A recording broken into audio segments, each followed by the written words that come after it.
are you guys doing out there? Oh my goodness. Pathos, looking forward to the movie club. A League of Their Own discussion. Did we change it? Remember, that's what I was telling you. Fuck, we changed it. Well, Pathos, you're absolutely right. It was A League of Their Own. Oh my God. We wrote it down in the chat. We forgot about it. And then we checked the chat and checked the replay, only to discover apparently we didn't go far enough because we landed on broadcast news and we watched it last night to talk about it.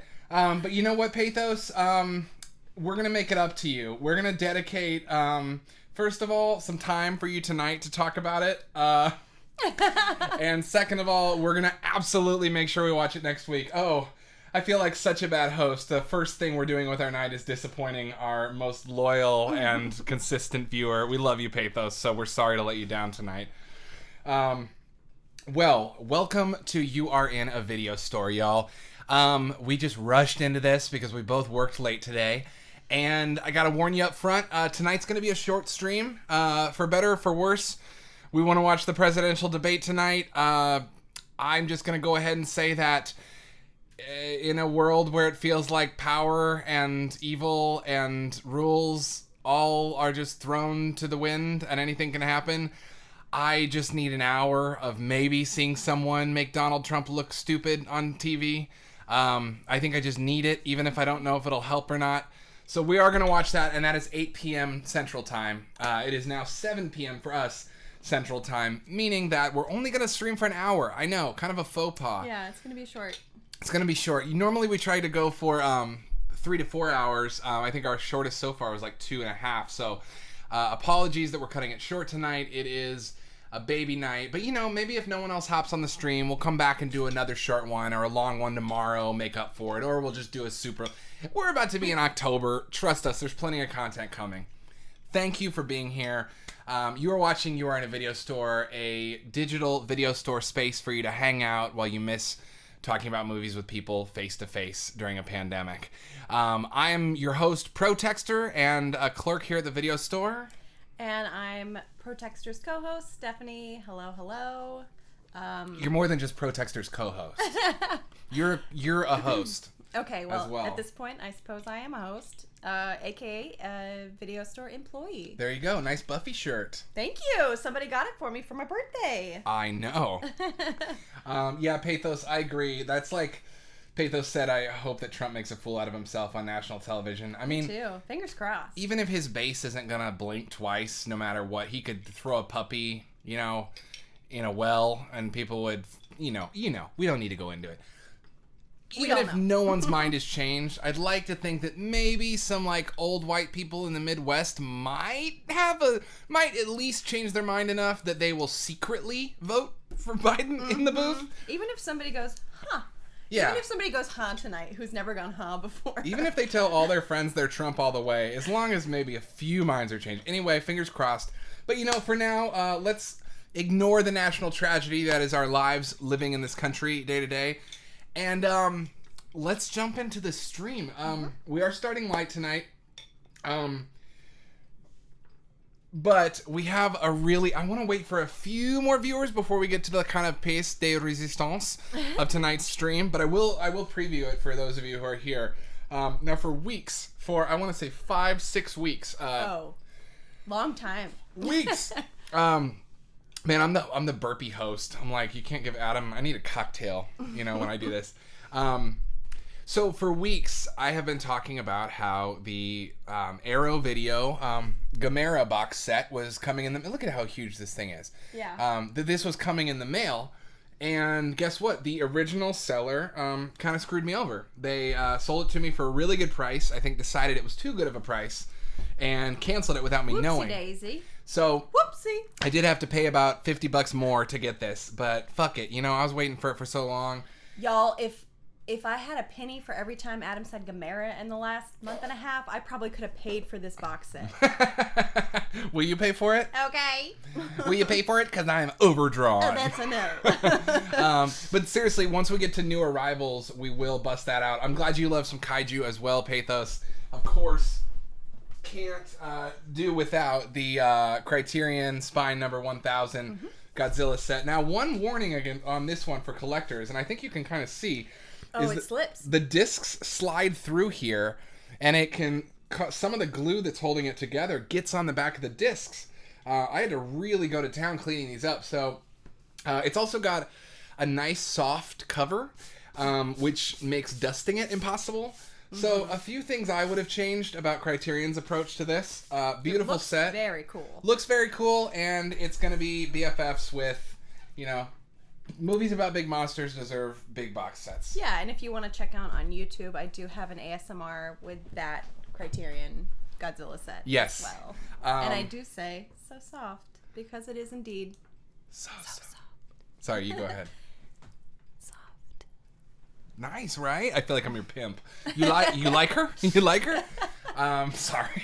I am an independent woman. Let's roll that back. Seriously, though, we have produced some ASMR videos on YouTube where Stephanie, she's a voice actor. She uses her voice to beautiful effect. It's actually very calming and comforting. Thank you. I'm not an ASMR person, but I feel comforted. Thank you. And I live with you, hearing you do shit like that all day. You are a voice actor. I am. You are. Yeah. Anyway, check out Baby Lion. Honestly, I feel like at some point we should brand this show Baby Lion. Why is the dog barking? I don't know. Stephanie, you want to hold it down just in case this is the FedEx truck pulling up with the Jodorowsky box set? Yeah. Which is supposed to arrive today? That'd be fun if that was that, right? Yeah. Okay, I know. While we're just kind of catching up, I was just telling Adam about a podcast that I was listening to. Well, I shouldn't just say it's This American Life. I'm sure everybody listens to that who listens to podcasts. I think this is a rerun, but it's called Same Bed, Different Dream, I believe. Just came out this week. And there is a really fascinating chapter 1 or act 1 of the podcast. Is a really fascinating story about Kim Jong-il kidnapping an actor and a director who are exes and keeping them hostage to try and make films for North Korea. So, what was the podcast? It's This American Life.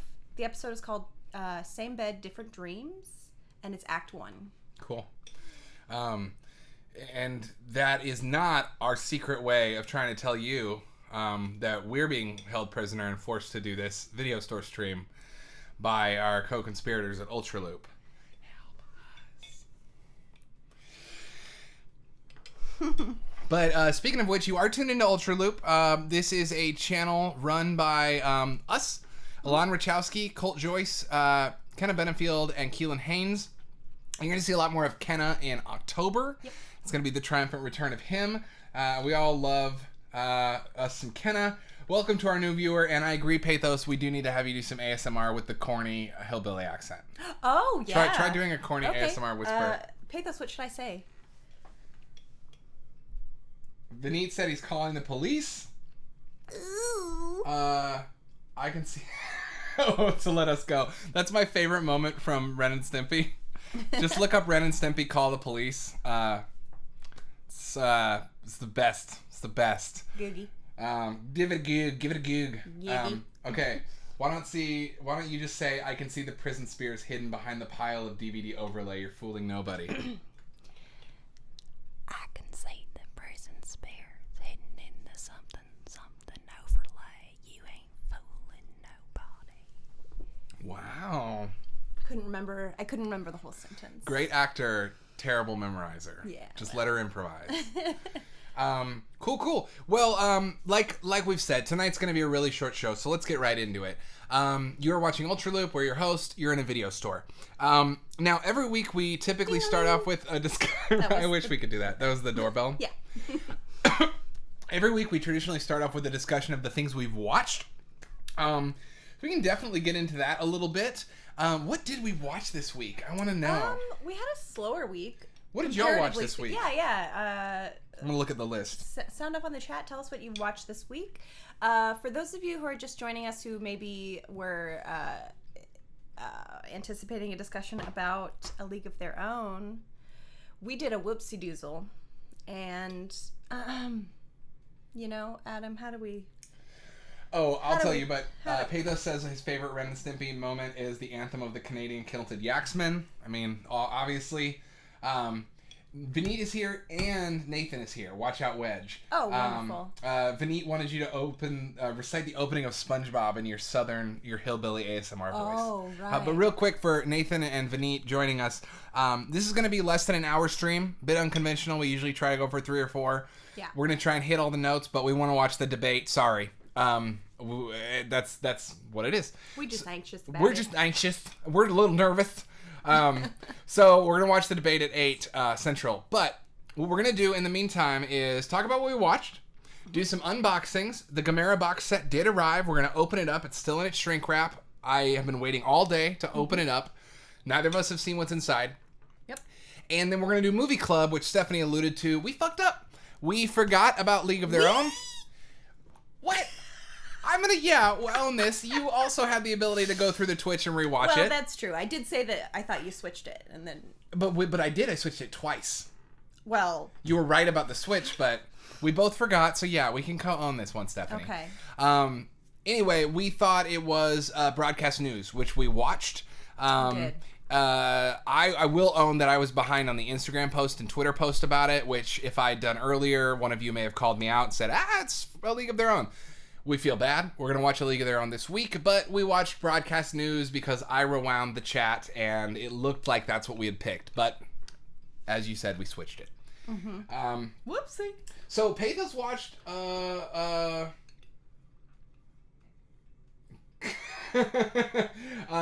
Pathos did watch A League of Their Own in a movie called Outcast, starring Nick Cage and Hayden Christensen. I know Hayden. He's Anakin Skywalker.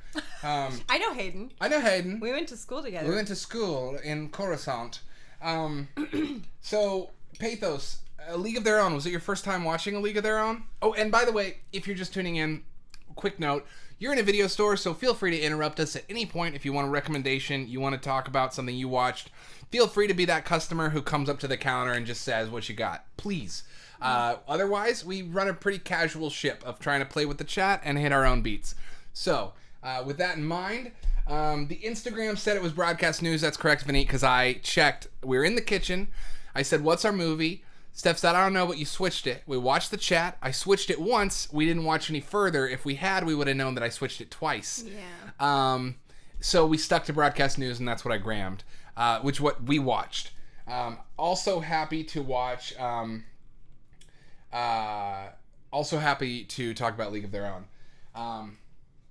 Oh, your 30th watch of League of Their Own. Okay, great. Well, then we're gonna deep dive into that, Pathos. Your patience will be rewarded, I promise. Yeah. And Shattered Glass. Hayden Christensen. I think that movie is just called Shattered. I don't know if it was crappy. I think it was just kind of a, every year there's, this is actually something I wanted to talk about on here. It used to be that every year there were dozens and dozens of, hundreds even, of mid-budget movies made with solid actors by maybe a writer or director's third or fourth movie. And they were just there, and they're forgotten about, there's so many. If you go back and you just think about all the comedies and random dramas, like Life is a House. Have you thought about that movie in a while? Probably not. What about Are We There Yet? Starring Ice Cube. Probably not. But they were popular the year they came out. There's some really interesting examples of movies that are huge that turn out this way. Avatar. No one talks about Avatar. When it was out, it was a sensation. But now it's just kind of an okay action movie from 2009. So I think that we're trying to pull out the things that are special and forgotten for our staff picks. Broadcast news, not our discovery. It's in the Criterion Collection. We didn't figure this one out, but we did watch it this week. Happy to talk about that. Outcast was surprisingly good. Apparently Hayden took a few acting classes between Star Wars and 2014. He was a very convincing crusader who was haunted by his past and addicted to drugs. Well, interesting. A 2014. I'm an underdog fan. Yeah. What say you? I've been talking a lot. What say you? Oh, well, what say me about what? That Hayden, actors like Hayden Christensen, when someone is out there in such a public way, you're Anakin Skywalker. Yeah. Like in a huge, such a massive franchise. I feel like it's I feel like No one's a good actor in that movie either. No. And they're all pros. They're all way more experienced Well, than it was Hayden like the being on set. Yeah, but that was like the beginning of like full, green screen film. So it's like actors navigating, playing to nothing. Yeah, and really. I mean, and everyone playing to nothing. Everyone has a problem with it. Like there's a difference between like somebody playing to a tennis ball and like everybody playing to open air. Yeah, I mean, Sam Jackson, like I know him, Samuel L. Jackson, Portman, Ewan McGregor, how do you say his first name? Ewan McGregor. They're all kind of bad in those movies, and they have been on so many sets. And Hayden is like a discovery, and he's being asked to be whatever. I'm a fan of the comeback. I hate hating on people. Yeah, well, it's also like tough because I've heard a lot of actors talk about like the dichotomy of like getting asked to do a giant franchise where you're gonna make a ton of money, and the fact that you will either be typecast, pigeonholed, or like shunned Or hated. Yeah, exactly. Yeah. Jennifer. And it's really if it's your defining thing. Look Lawrence? at Mark Hamill's career. Lawrence? J-Law? J-Law. The Hunger Games? Yeah. She like debated fiercely with herself whether or not she was going to take on that, even though it was like billions of dollars. She didn't get paid billions of dollars. No. I mean the. I know what you mean. The franchise, Yeah. the collective, yeah. The worth. But it's weird because as an actor, you think like, okay, if I do this big thing, then I have the money to like be choosy, right? Be picky. But then people don't want to put you in an indie film or like an art house film or like a fun rom-com if you've been. I think the trick is going to indie because the actors who try to pivot from a blockbuster to mid-level, like not an indie, but say a well-budgeted Hollywood movie, say like Leo going into Revolutionary Road. Right. Sam Mendes is direct, whatever, but Hayden Christensen can't book Revolutionary Road. Well, it was his first big project. No, but he couldn't book a movie he couldn't book a Sam Mendes movie, but he could book an indie. And I would say the example of someone doing this super successfully, you know who I'm thinking about? Who we're praying gets better soon because he's our new Batman, is Robert Pattinson. Oh, right. Twilight. Yeah. Everyone thought his career was over, and he fully pivoted into indie. That's true. That is true. I feel like there's a hump to get over either way because I feel like either the audience or the director anticipating the audience is going to be like less receptive to somebody who they either see as stuck in this role or like a sellout or whatever the case may be, whatever their criticism is. So I think the problem is when you try to become a movie star. I hear you 100%. I think you're totally right. Yeah. I think if you look at someone like Mark Hamill had Star Wars, and then he tried to be a movie star. He was in Cadillac Dreams or whatever that movie's called. That was like a New American Graffiti. Right. He was in a bunch of shit. And then he kind of got relegated to, I'm known as being Luke Skywalker, and I'm in the Wing Commander games, and I sign autographs and make my money at conventions and on royalties and action figures. He doesn't need to work. No. But and then, that's the thing, is like everyone's like, boo-hoo, but if you actually care about the craft. Right. Yeah. But he became the voice of Joker, and he found his niche, and that's what he did. But it wasn't fame. He was never a movie star. Yeah. And Robert Pattinson, because he said, and Robert Pattinson and Harry Potter, Daniel Radcliffe, both said after Twilight and Harry Potter wrapped, both said, fuck the spotlight, I'm gonna do these small movies, and now they're still movie stars. Yeah. And they grew out of that. That's true. Mark Hamill is an example of someone who didn't because he tried to be a movie star immediately. Yeah. That's my take. Yeah. We think you think I'm kidding, but I'm serious. Isolate his performance for a lot of that movie, and he's giving it his all. He's doing a great job. It's just that no one else is acting with him. Vineet's saying he's not kidding. Hayden Christensen is a great actor. Attack of the Clones. Dude, yes, I actually agree. His performance in no one liked Anakin. No one liked the character Spielberg. Well, might as well be. No one liked the character Lucas had written. But that scene where I killed them, they were animals, and I slaughtered them like animals. He is giving it his all. Yeah. What does that remind me of? Mark Hamill's also in a John Carpenter movie called Body Bags that I haven't seen. Oh. And Pathos is saying Star Wars damaged a lot of careers. Agreed. Okay, so Vineet and Wedge are bonding over Dunstan Checks In, calling it the Proto Paddington. I think we need to address this. Whoa. Also, Vineet watched. So I'm gonna throw this out there so we don't forget. Vineet watched the new Bill and Ted, which we should talk about. Excuse me. I rewatched. We watched a documentary called Tickled. We did. We watched Elvira, Mistress of the Dark. That was fun. I think we talked about that last week. Yeah. I rewatched The Hills Have Eyes, Wes Craven's second movie. And we watched a movie called Lucky Grandma, and I rewatched Brain Damage, Hennon Lauder's Brain Damage. Right. Which I'm going to go ahead and say my staff pick for the week is Brain Damage. Fucking watch it. It's awesome. I'm just going to indulge myself real quick. Brain Damage is Hennon Lauder. I was saying to Steph, he's the guy who directed Basket Case Trilogy and Frankenhooker and Brain Damage.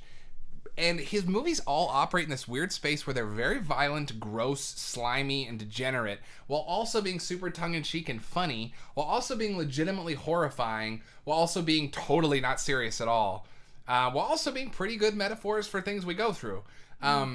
Brain Damage is an over-the-top metaphor for drug addiction. It is full of amazing effects, including the most ill-fated sex act of all time, and the infamous brain-pulling sequence. Even if you don't get a chance to watch the movie, at least look up Brain Damage brain pulling and see if that doesn't do it for you. Super gory, super funny, super pretty. I watched the Arrow remaster and I loved it. Honestly, didn't think much of it my first view back in high school. This rewatch, I'm a Brain Damage fan. I was like watching special features afterwards. We watched a couple clips. Way into I it. didn't watch it, but I showed you the blowjob clip. yeah. Which is not what it sounds like. I wanna submit. You tell me if you like this out there.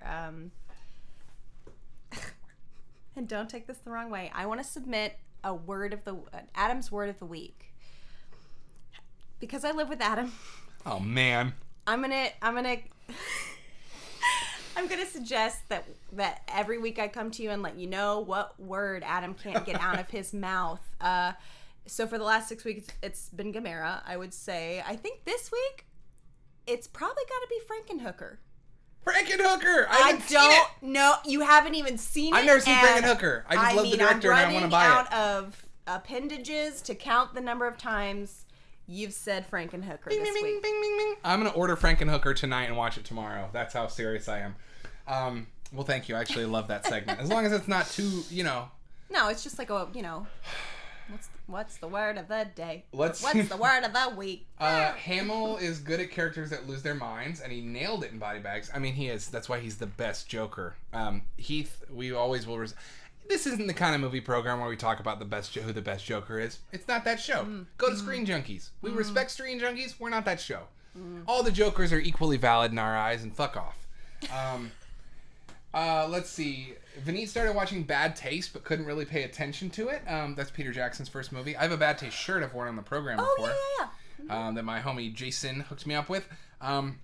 It's boring, Vineet, but you gotta smoke a bowl and watch that. I mean, I'm just saying, Bad Taste is boring, but it's no Meet the Feebles, it's no Dead Alive, but it's an afternoon. It's no Sex in the City 2. Lazy Sunday. It's no Sex in the City 2.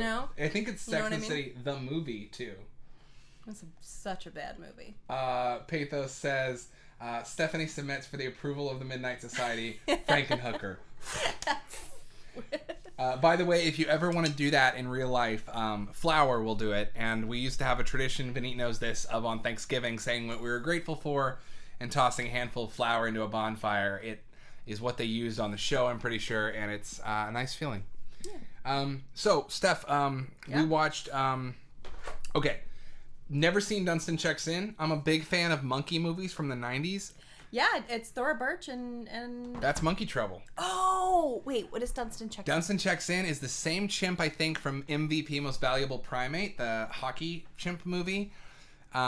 It stars the little kid from the Santa Claus. Yes, I did. Yep. Yum. I haven't thought about that movie in so long. Well, clearly you need to get your head back in the game of monkey-themed 90s movies. because chimps were hot in the 90s. They were. Outbreak, Monkey Trouble, same monkey. Friends, same monkey. Dunstan checks in, MVP Most Valuable Primate. Monkey. Coco, Talking Gorilla. Monkeying around. Monkey business. Monkeys go to the zoo. Monkey break out from the zoo. Outbreak. Outbreak 2. Dirty Dozen starring Monkeys remake. My monkey, what have I done? Key. You know, the list just goes on and on and on. And Monkey, what have I done? Key. And you know, by Werner Herzog. Yeah. Yeah. The monkeys watch each other and they groom, knowing that every tick they pick will simply be replaced by another in the never-ending cycle of host and parasite. Such is the existential crisis of being alive. That was a terrible Werner Herzog. We used to do a thing at, I worked at a toy store called Toy Joy back in the day. Sometimes you'll see me wearing the hat. We used to do a thing called Herzogging each other, where we'd sneak up on each other doing tasks and start describing them in a very melancholy German way. He stocked the toys, knowing that they would only disappear within a week, his efforts completely undone by the rigors of time. Cool. We're at halfway through the show already. Can you believe it? If anyone else has anything they want to shout out in the chat, please do. I think that we're going to get to our movie club pick and discussion soon. I feel like I need to slow down because I know we're on a time limit and I'm talking it out. Breath. Okay. What's on your mind, dude? I was just talking about that episode of This American Life that I was listening to, but also we just kind of like sped through the movies that we watched this week, not to do too much Lucky of a Grandma. deep dive, but the two that we watched together, Lucky Grandma and Tickled. Tickled is a documentary, which was really interesting. So I thought it was newer. It's from 2016. Tickled is a documentary. Where did we watch it? Prime? Hulu. Hulu. On Hulu. It's well worth your time. Yeah, it's short. Yeah, I mean, I don't mean that like. Oh. I just mean like it's, you know. We stay in short movies here. Yeah. Means more movies. I don't typically seek out documentaries. It's an unconscious bias almost that I need to get better at because obviously some documentaries are some of my favorite movies and some of the best movies ever. And I love documentaries, which is a point of disconnect, I think, with our movie watching patterns. But I'm getting better. Yeah. Just like I'm getting better at watching horror movies. There you go. It's a trade. It's work. Oh, it's work. Why don't you talk about Tickled? Because it was your pitch, and I really loved it. We watched Tickled and Lucky Grandma. Lucky Grandma, I think we rented on Prime. Tickled, how would you describe? I mean, how would you describe it? Well, so okay, if you can't already tell and you don't already know, you will know because I'm about to tell you. I listen to podcasts all day, every day. Every day. I listen to 2 to 5 podcasts a day easily, and I heard an interview with the director of Tickled, kind of talking about conspiracy theories and breaking down like all these different conspiracy theories, but they started off the show talking about his movie Tickled, which he said he wished he had named something different because the kind of cornerstone of the story isn't really about a tickle fetish, and a lot of people assume it is. However, it is about a bizarre group of people. You don't want to give away too much. Yeah. It's essentially, I'm going to do my best here. Yeah. It is a documentary that starts off exploring a silly human interest story about competitive tickling. Yes. That, through the work of the journalists and filmmakers involved, quickly turns out to be the story of a deep, scary, very well-funded conspiracy of power. Mm-hmm. And it's really good. Yeah. I think the ending, I was expecting a little bit more of a punch, but I'm probably just spoiled by the jinx. Yeah. I'm probably just, not every documentary is going to end with Robert Durst admitting to murder. Well, whoa, spoilers. Woo! Well, the jinx is redacted. 9 years old. Well, you didn't know. Yeah, but you don't know I still how would have Harry watched Potter it. ends. I don't know how Harry Potter ends. That's a good point. Well, don't tell the chat that. Yeah. Now I'm gonna know. You're lucky we only have 4 viewers right now. I think the reason I'm lucky. I think I actually planted that scene in your head because I said on the podcast that the guy interviewing the director was saying that he felt like it was similar to the Jinx in that it unfolded in real time, that you go on the journey with this guy as he's discovering he's going down the rabbit hole and you're going down the rabbit hole with him, and the documentary completely pivots from the initial intention. And I think that maybe in your mind you thought there was going to be like a moment of like jaw dropping, A shoe drop. yeah. I also read some reviews saying there was a shoe drop. I mean, there kind of is. There kind of is. It's just not as dramatic, Yeah. So hopes up, whatever. Hopes suck. Harry Potter ends with Arnold Schwarzenegger kicking in the door at Hogwarts Castle and telling everyone to get to the chop. God damn it, Pathos. I didn't want to know that. I think that's the choppa. maybe the best way it could end based on the 5 of the books I've read, but thanks, Pathos. Well, The other movie we watched this week, I don't know if I recommend it or not. yeah. I think I like 70% recommend it. It was okay. Yeah. It's called Lucky Grandma. It's from 2020. It's a new movie. Really fun movie about a grumpy old lady who stumbles onto some mob money and gets embroiled in a Chinatown gang war. Yeah. Fun, goofy, a little bit tonally inconsistent. To me, we talked about this a little bit, but it felt like the work of a first. It felt like a first film. Yeah, I'm curious if that was that director's first film. I think we both agreed that the movie overall just felt very uneven. Yeah. Tonally, visually, everything. Like some scenes were really beautifully shot, and some scenes felt sort of like hokey. Yeah, I think actually I'm remembering what it was. The beautifully shot, it was the genre they were working in. That's my take. Because Right, like this person should have just been focusing on like a human story, a very indie, like visual story, and instead they tried to like do more or less a mob movie. Yeah. Like they tried to do a Hong Kong movie. They couldn't do it. integrated in that, yeah. And What she said. Yeah. The long takes, the emotional takes, the wide shots, very pretty, great character work. But the movie just also wanted to be a Hong Kong gang movie so bad, and they weren't Ringo Lam, they weren't John Woo. They didn't know what they were doing, and the action came across very cheap. Yeah. Very cheap, and took you out of it. And a lot of kind of also digital effects used in the action editing, which is just a personal preference. I don't like that. Move the camera. Yeah. I did really love the set design and the wardrobe choices, and I thought the performances from the actors they were all really great. Especially the lead. Yeah. Yeah. This little old lady just acting circles around everyone, chain smoking her way through the whole flick. For sure. The whole I flick. would say, you know what? I would say I would recommend it. I'd say if you are looking, like, if you want something that's more or less like, zone out on the couch kind of, I don't know. If you want zone out on the couch, I mean, it's not really a zone out on the couch. I don't know what I'm saying. No, I agree with you. I'm saying it's not one you want to, like, necessarily, like, will keep in your mental vault for the rest of time, but if you're looking for, like, something that's a casual watch that is great performances and has some really cool visuals and an interesting concept that just wasn't executed super great, it could have been executed better, then I would say, yeah. Ding. It's like one of the we were talking about this earlier. The movies that are made every year that are like mid-budget, they're okay, and they have some ideas. Yeah. I'm excited to see what this person makes next, and I hope it's a little bit more human-focused, and/or I hope they get an action choreographer if they want to go violent with it. For sure, and especially with, weirdly, ironically, and this is something we can put on the shelf for a much longer conversation at a later date, but it's weird how, because of streaming and because of streaming networks becoming production companies, mid-level, mid-budget indie movies are being financed again.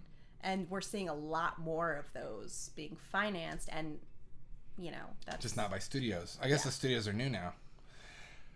You're right. That's a longer conversation. That's a long. We should do a whole episode on that. We're gonna put that on the shelf. By the way, one thing we decided for October, just a side note, is that we're gonna do theme weeks for Halloween.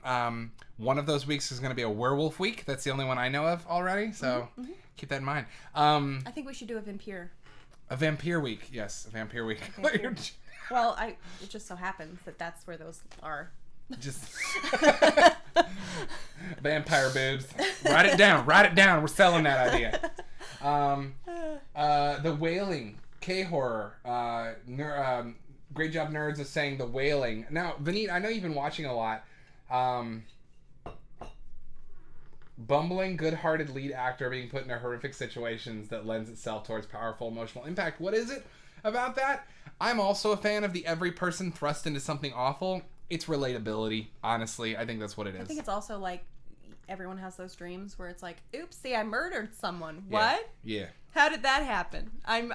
Now I'm panicked. Do I cover it up? Do I turn myself in? Made me think about Simple Plan, No Country, kind of.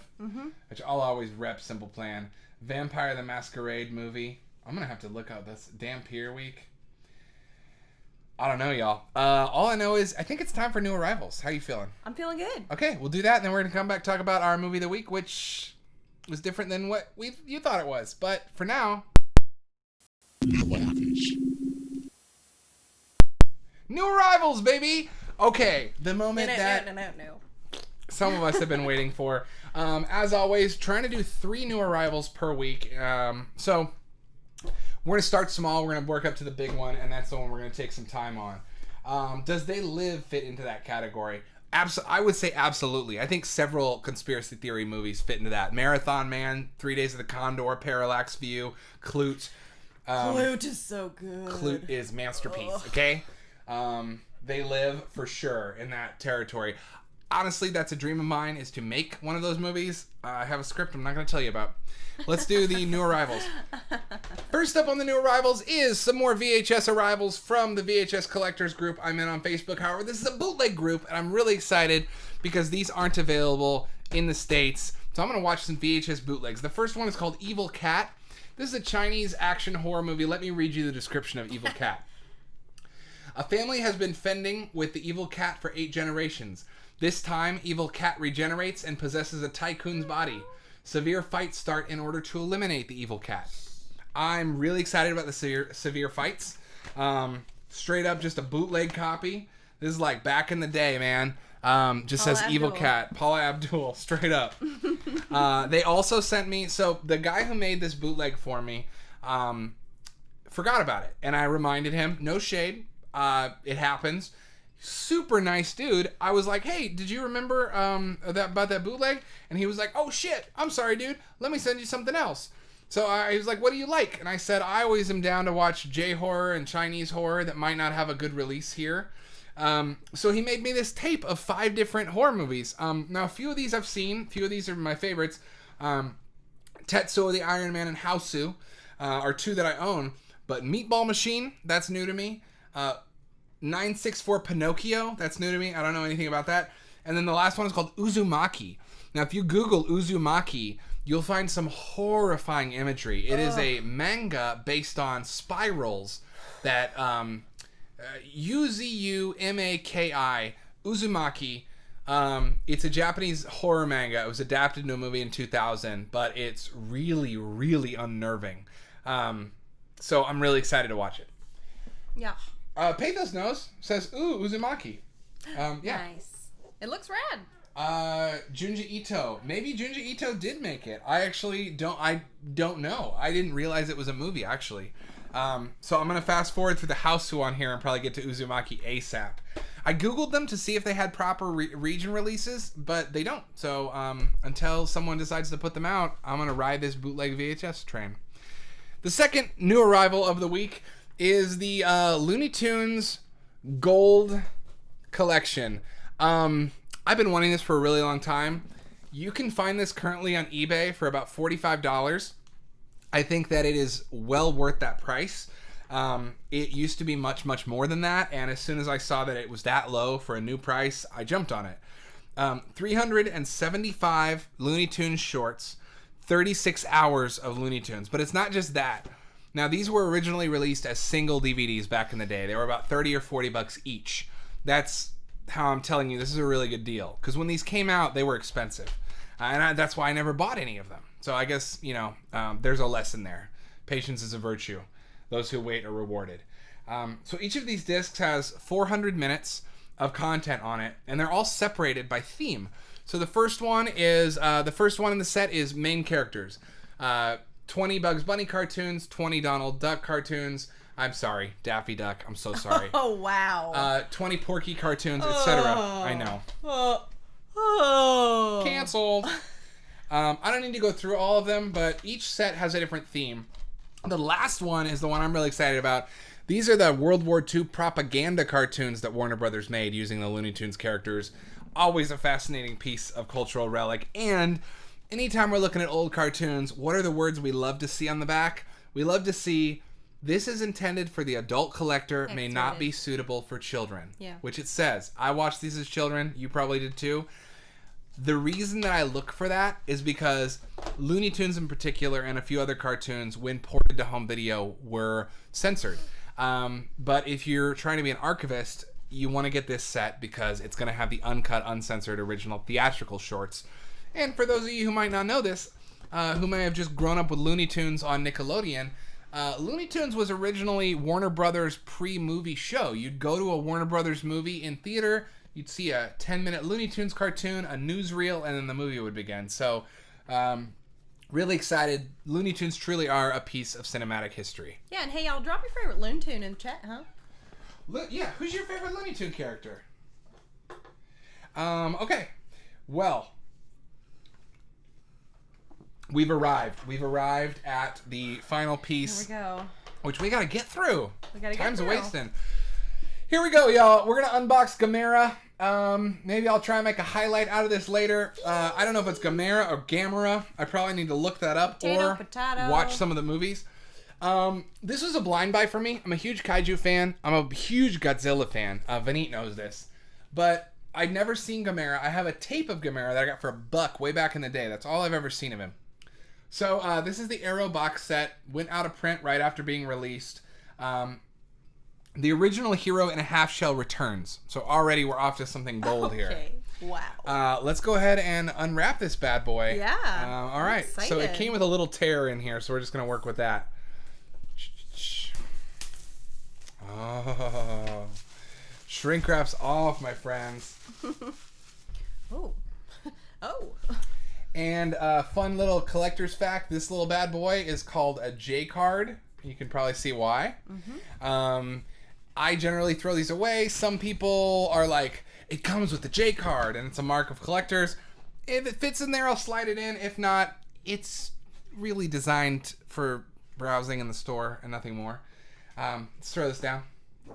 I'm just gonna, don't worry, I won't throw the rest of it like that. All right, let's open this bad boy up. So, I'm excited. Cool. Ooh. Right off the bat. Wow, that art. Holy. Make sure I don't have any. Okay, right off the bat, we got 3 major pieces to this. We have this book right here. Look at this beautiful art. This is what made Stephanie go woo hoo hoo. I mean, someone make this an album cover. Yeah. We got this booklet here. This book is, oh my god, this is a gorgeous set. That is beautiful. Wow, this is actually beautiful. It smells good too. It does smell good. It smells like a new shower curtain. So God, I love that smell. It appears plastic. Yeah. So it appears what we have in here is breakdowns. I don't want to crease this. Breakdowns of each poster and a little review of the movies. Now, pretty standard stuff for a box set to have breakdowns of movies, but I love the oversized format of this book. I love the full page printing of the posters instead of just insets, as well as production photos. And then in the back, it's got these special X-rays of kaijus that are views of X-ray monster or kaiju monsters as seen in X-ray, as what they might look like on the inside. Look at that. Holy moly. That is so cool. And there's a bit. It's like a Playboy centerfold. Oh, wow. Look at that. So, wow, that's gorgeous. I have it upside down like a kid pretending to study in class. So this is beautiful. A guide to English language Gamera is in the back too, because one thing you might not realize, or you probably know if you're a kaiju fan, is that a lot of kaiju movies were heavily recut when they came to the States. The most egregious example of this being the first Godzilla, Gojira, which was released as Godzilla King of the Monsters and cut out everything relating to the heart of the story. So I imagine that this explains how Gamera was butchered. Let's get to the second part. The second part in here is the comics collection. What? Yeah, so this is a hardbound graphic novel compilation of Oh wow. of Gamera influenced. I'm trying to hold this in a way right here. Let me come around.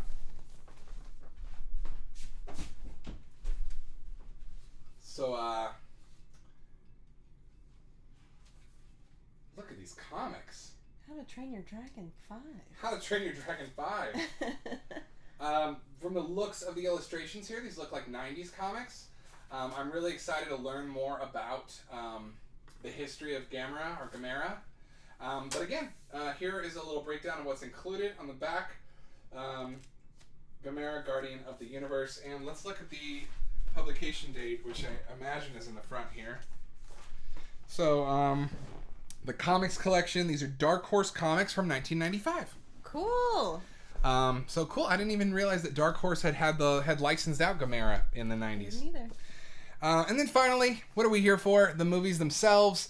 Here is, of course, the cover art of the box set itself, undiluted with the title. Just a nice pure image here. And inside of this, oh wow. Oh This is wow. so pretty. That's so cool. I love that green. Me too. It's beautiful. So in here we have the breakdowns with the discs. I like that it's just 2 discs per. As we noted, the Criterion one had a little bit of trouble with some glue issues. And a weird funky angle. Yeah. So, what are these? What is that? Yeah. Let's see here. Oh, and these are collectible lobby cards that appear to come. Whoa. There's a card for each movie, I see. In case you want to frame some of your favorite moments from the films. Wow. Well, I gotta say, this Stunning. is truly a top tier box set from Arrow. Arrow's always reliable for the quality of their work, but I'm actually pretty blown away by how much love went into this, clearly. Not just the accumulation of resources, essays, poster art, archival art, and of course the restorations of the movies themselves, but this packaging is beautiful. I don't normally nerd out like you do when it comes to packaging. Physical but media. Physical media. I mean, sometimes I do, but like when I see something that's truly art, I'm like, oh. Yeah, this is gorgeous. Like, I mean, yeah, you know it when you see it. yeah, that's a stunner. And it comes with 1, 2, 3, 4, 5, 6, 7, 8, 9, 10, 11, 12 Gamera movies. Now, Gamera was originally from 1965. More of a kiddie, like he's often been thought of as the kids Godzilla, but word on the street is that the second franchise, the latter half, there's 2 franchises, the first 6 and the second 6 films that are in this. The second franchise apparently really gives Godzilla a run for its money in terms of budget and grand guignol. So, holy shit, y'all. I'm really, really excited to have this. Yeah. And that completes the new arrivals section of today's show. Wow. It's beautiful. It truly is beautiful. Yeah. Can I touch it? You can touch it. Ooh. And if we want to do this, we were doing this earlier. And this is how they're going to be looking on the shelf, but I'm going to make a rule for myself that I am not allowed to Eat greasy chips and then pick it up. Yeah, that's a good rule.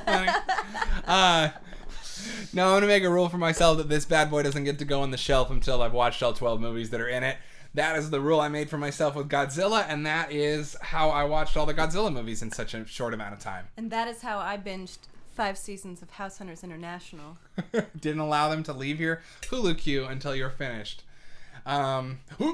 Just joking. Whoa. Do you think a Kong box set would be just as big? Okay, well, let me catch up on these. Used to get my mom to rent me Gamera movies from Blockbuster when I was a kid. This box set is so great. That's awesome, Wedge. Yeah, I never saw these as a kid. Me neither. That's super cool. Kids Godzilla, and wasn't Gamera some sort of an inspiration for the start of everything Sentai? Man, Pathos and Wedge, y'all are out of my league on the Japanese knowledge here, so you tell me. I would love to know. Yeah, we love it. We and like this- it. We love it. This box will be handled with fine white gloves. I agree. No greasy chip. No greasy chips, okay? And then, and Vinit's question: do you think a Kong box set would be just as big? Well, you answer. You tell me, Vinit. You tell me. Is the Kong box set just as big? No, it's not. But Okay. can I tell you about this? This box set is one I got years and years ago. This was a Best Buy exclusive. I didn't know we were having Flexaroni pizza for dinner. That's good. This is a Best Buy box set back in the day. Comes with Mighty Joe Young, Son of Kong. Strike that, reverse it. Mighty Joe Young, Son of Kong. And then this nice metal tin version of King Kong, which comes with some lobby cards and stuff.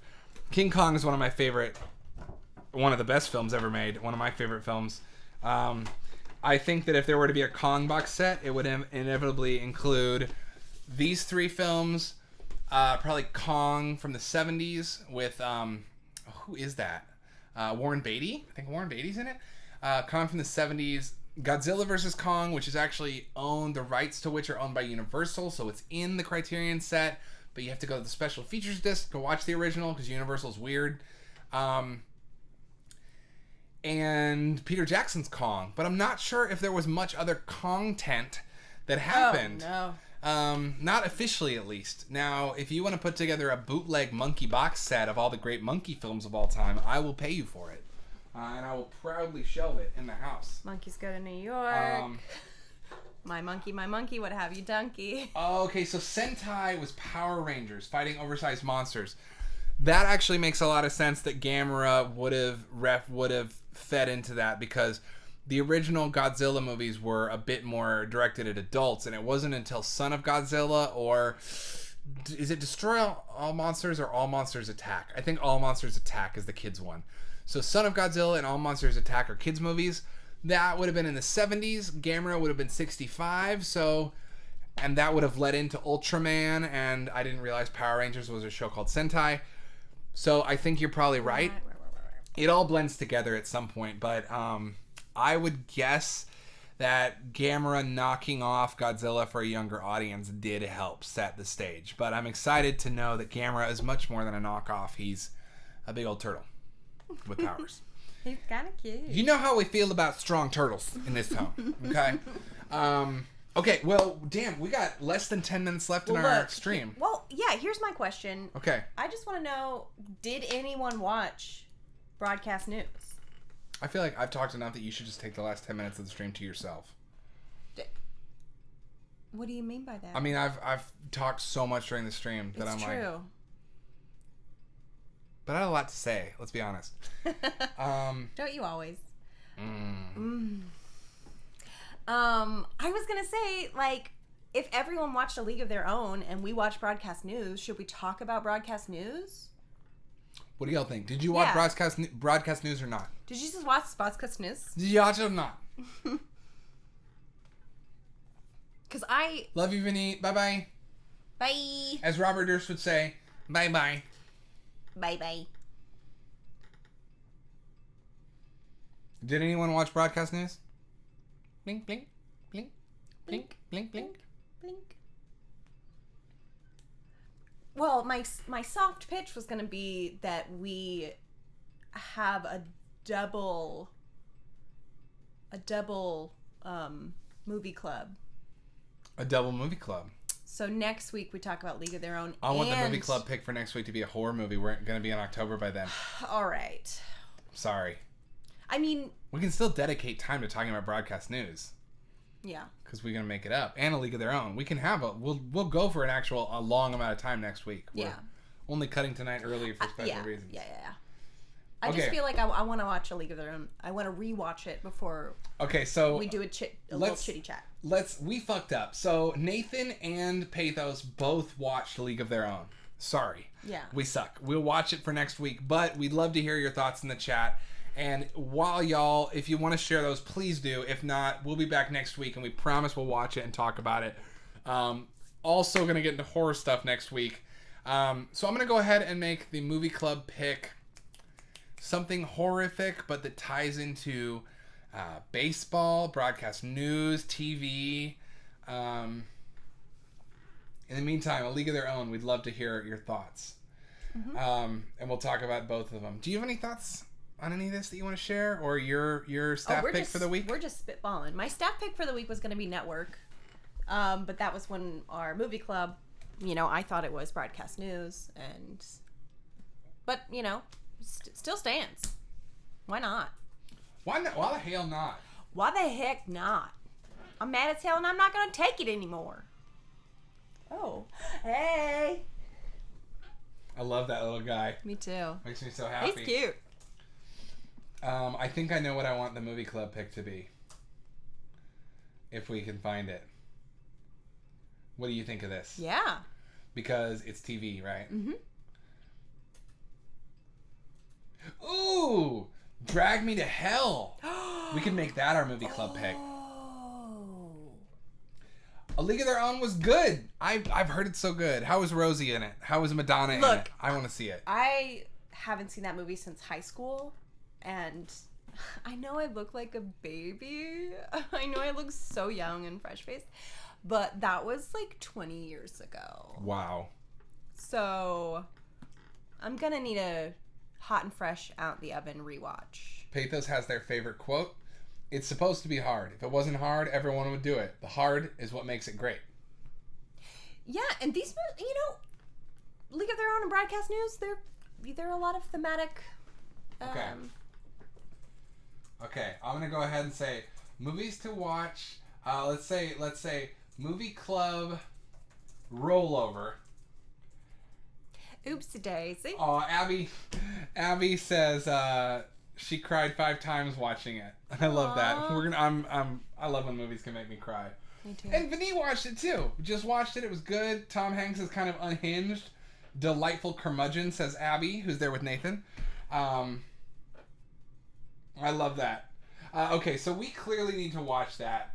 I'm going to go ahead and say the movie club rollovers are broadcast news in A League of Their Own. We will dedicate substantial time to talking about these in detail next week, even though we're in October. We promise, because tonight's stream is so short, we're going to dedicate like 15 minutes to each of these movies next week at least. Yeah, and if you want to watch a horror movie that's TV themed, you can just watch the debates tonight. And the movie club pick to get us into October is going to be Drag Me to Hell. I'm excited. Me too. I've only seen that once. Really? Mm-hmm. Oh, dang. You got to see the unrated version. We just... you only see it in theaters? Because then you only saw the PG-13. So. I think I only saw it in theaters. Well, prepare thyself. Did you see it at Alamo Ritz? No. I was going to say maybe we're in the same theater at the same time. Drag Me to Hell. Fantastic. We were talking about this a couple weeks ago because we watched Jeepers Creepers and 2 Justin Long movies about the inevitability of fate. Back to back. Great double feature. Drag Me to Hell. So fun. And then staff picks. My staff picks. Steph, you want to make yours network? Yeah. Okay. Steph's staff pick is network. Adam's staff pick is Brain Damage by Henenlotter. Frankenhooker. All right, we're going to have so much to talk about next week, y'all. If you want to watch any of those, we're going to dive into them. But as always, you don't have to watch what we watch. Come with what you watch. We will dedicate time. Mm-hmm. This is a video store. We love that you're here. We want to talk to you about your feelings on movies. So thank you, as always, to Nathan, Abby, Vinit, Pathos. Who else did we have in the chat tonight? It was a small group tonight, but thank you guys for being present and having fun with us. Yeah, I think next week we'll just go super long, yeah. We'll probably do like a 4 or 5 hour stream next week. Yeah. So tune in next Tuesday to be in a video store. We hate to leave early, but we got to go watch the debate to see if, the world is going to end or not. JK. We're just... we are going to end early tonight. It's okay. We're going to end early tonight, but the staff picks and movie club picks are in the chat. promise we won't let you down and forget what they are in the future. In fact, I'm going to take a picture of the chat screen. I was about to say, should we write this down? Right. You want to hear something? Want to see something crazy? Look at this notification I just got. eBay notification. Item ends in 14 minutes. VHS of Frankenhooker. Adam's word of the week. Y'all, do I want to bid to win a VHS copy of Frankenhooker for $60? No, I don't. No. It's a very rare tape. Okay. Also, I won't be like waving at no one next week. Hopefully, I did injure my shoulder. Oh yeah, you need to rest. Starting to bug. Starting to bug. Another reason we're gonna call it an early eve. That's right, because you can't talk when your shoulders hurt. You can't. It's a fact. It's a fact, Jack. It's a medical fact. Stephanie, you got any final words?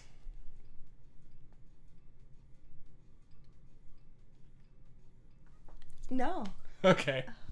Thank you for tuning into You Are in a Video Store. I'm your host, Protextor. Just vote. Oh, and I'm Stephanie Thoreson. You can follow me at Flock of Schmeagles. That's flock_of_Schmeagles. You should on follow Instagram. her. And we'll be back every Tuesday at 7 for several more hours than tonight to talk about movies with you. The staff picks, movie club picks are in the chat. Black Lives Matter. Please donate when you can. And yes, what Stephanie said. Please vote. On that note, we're going to watch a fun little PSA about voting in which I die a gruesome death. Trigger content warning. This is very gory. And we're going to wrap the stream up on that. So have a great Tuesday night, y'all. We'll see you on the flip side of the tape. Please rewind.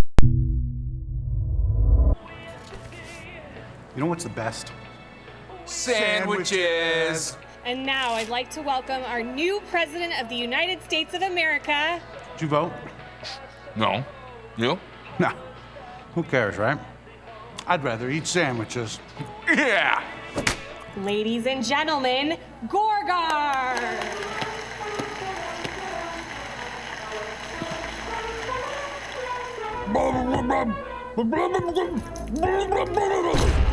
What? Oh, man. You can't do that.